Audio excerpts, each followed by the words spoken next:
বিসমিল্লাহির রহমানির রহিম। আসসালামু আলাইকুম। দেখুন বন্ধুরা, আজকে আমি বট ভাজি করব। প্রথমে বটগুলোকে একটু ভুনা ভুনা করে নেবো, নিয়ে তারপরে আলু দিয়ে ভাজা করব। দেখুন কীভাবে করি।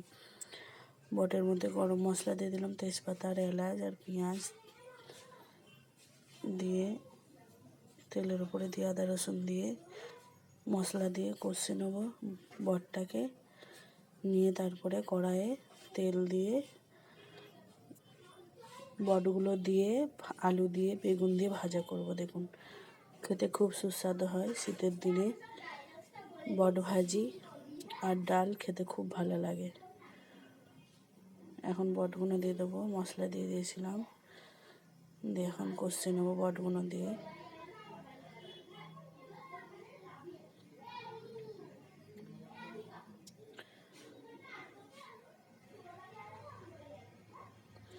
সবাই তো বট রান্না ভুনা খেয়েছেন বা বেগুন দিয়ে রান্না করে খেয়েছেন। একবার আলু দিয়ে ভাজা করে খেয়ে দেখবেন কত সুন্দর লাগবে। গরম মশলা দিলাম, এখন গোলমরিচ দিলাম, একটু পানি দিয়ে ভালো করে সিদ্ধ করে নেব।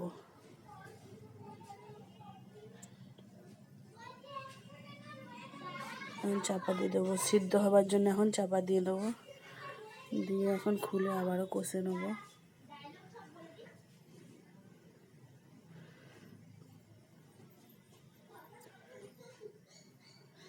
এরকম কষে নিলে কি হয়, বটের বাজে যে গন্ধটা থাকে ওটা চলে যায়।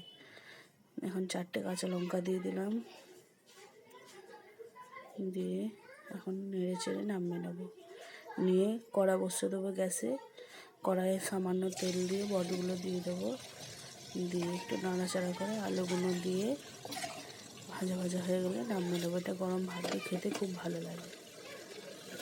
আর দেখুন আলুগুলো দিয়ে দিলাম, দিয়ে আমি আলুগুলো যতক্ষণ না কালার চেঞ্জ হচ্ছে ততক্ষণ আমি ভাজতে থাকবো। একটু পানি দেবো না, এই আলুগুলো তেলের মধ্যেই ভাজা ভাজা হয়ে এখন জিরের গুঁড়ো দিয়ে দিলাম।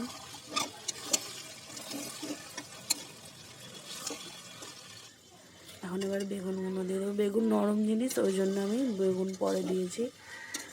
আলু যেহেতু শক্ত, টাইম লাগবে ভাজতে, সেই জন্য আলুগুলো আগে দিয়েছি। দিয়ে এখন ভাজা ভাজা করে নেবো। এখন একটু ভাজা হবে। বন্ধুরা, ভিডিওটা যদি ভালো লাগে লাইক করবেন, কমেন্ট করবেন, শেয়ার করবেন, ফেসবুকে ফলো দেবেন। আমার জন্য সবাই দোয়া রাখবেন, আমাকে সবাই বেশি বেশি করে ভালোবাসা দেবেন।